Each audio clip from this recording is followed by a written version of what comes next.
Hi you guys, thanks so much and welcome back. So interesting. Check out this sign. The walks are getting a little bit dangerous. Coyote area, do not feed. Stay calm. If you run into one, be big and loud, yell and whistle. So I'm taking risks.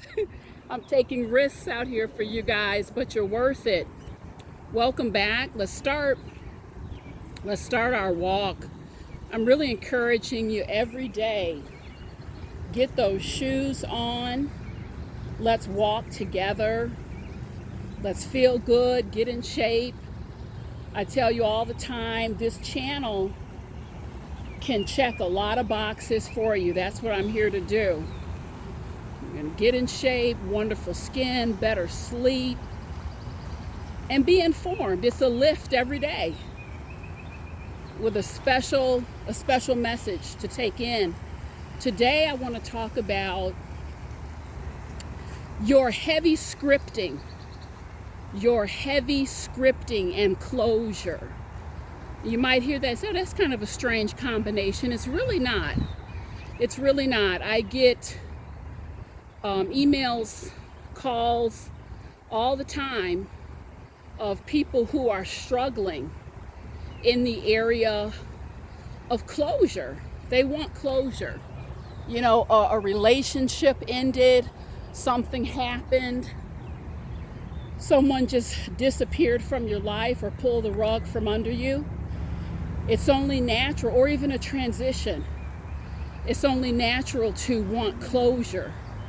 And the problem is, everyone's not going to give you that closure. It's interesting. One of my former clients is a surgeon. Oh, look at the water, gorgeous. One of my former clients is a surgeon, and we got on this topic one day about phantom pain.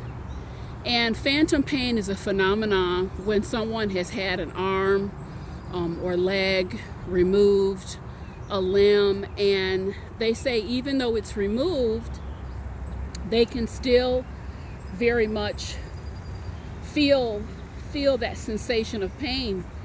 And so I asked this gentleman, I said, you know, how would you explain that? And he said, well, you know, I was looking for some intellectual explanation.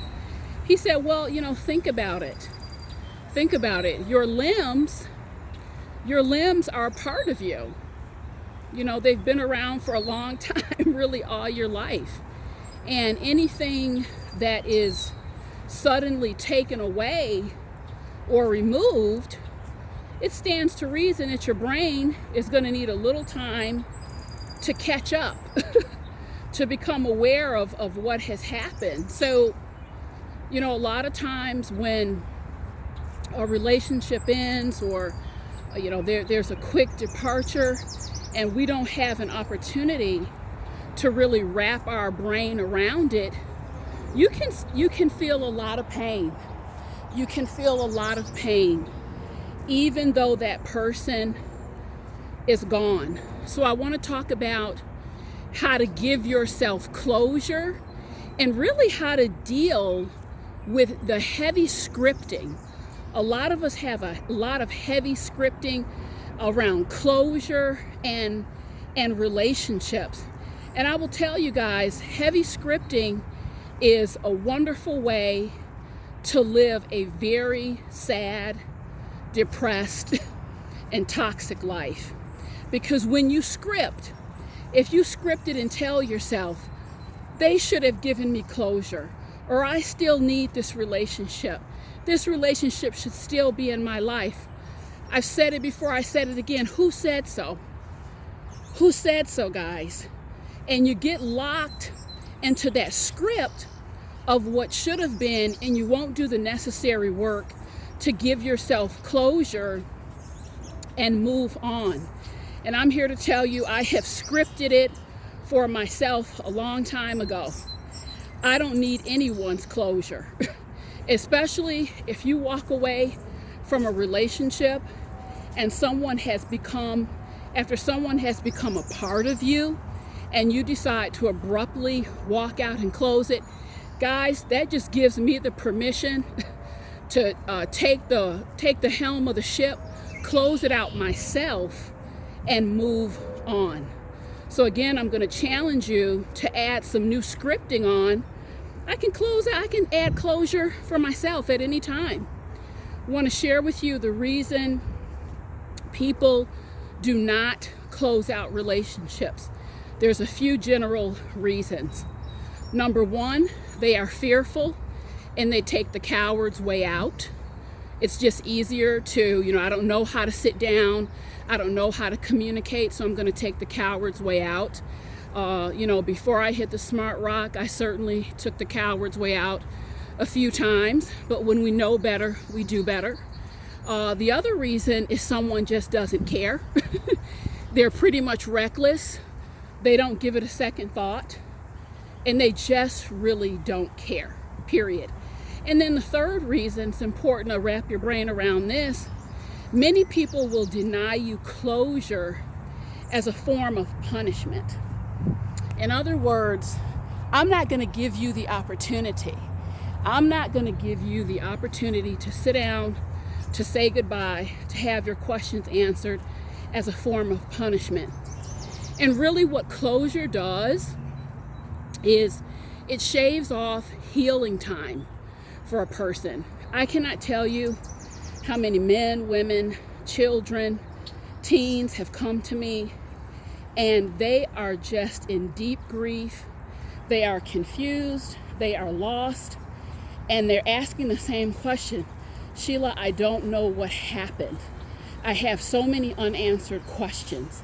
This person just exited my life and I feel like they left me hanging.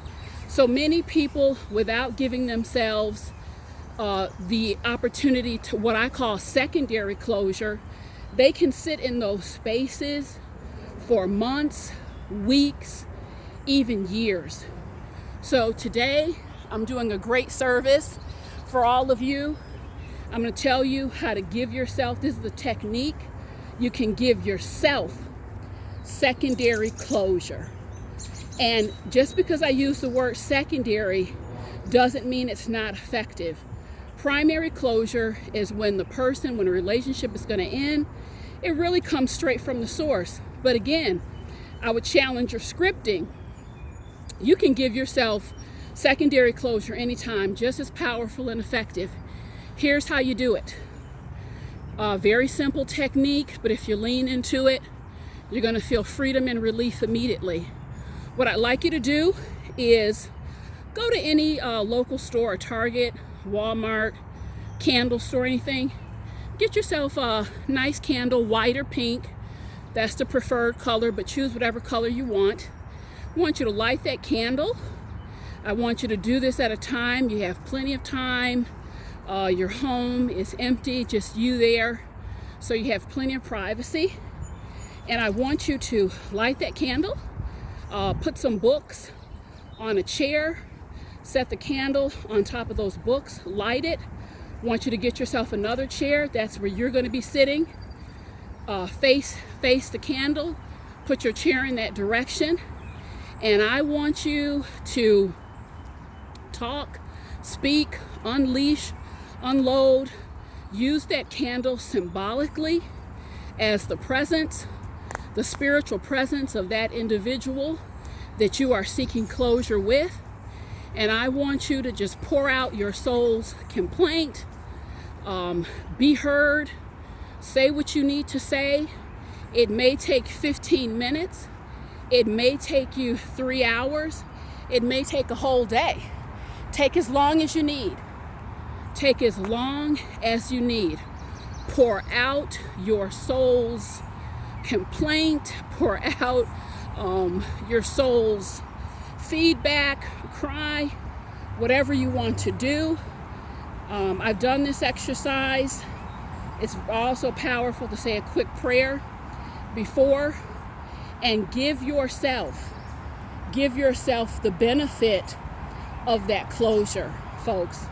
It is a powerful technique.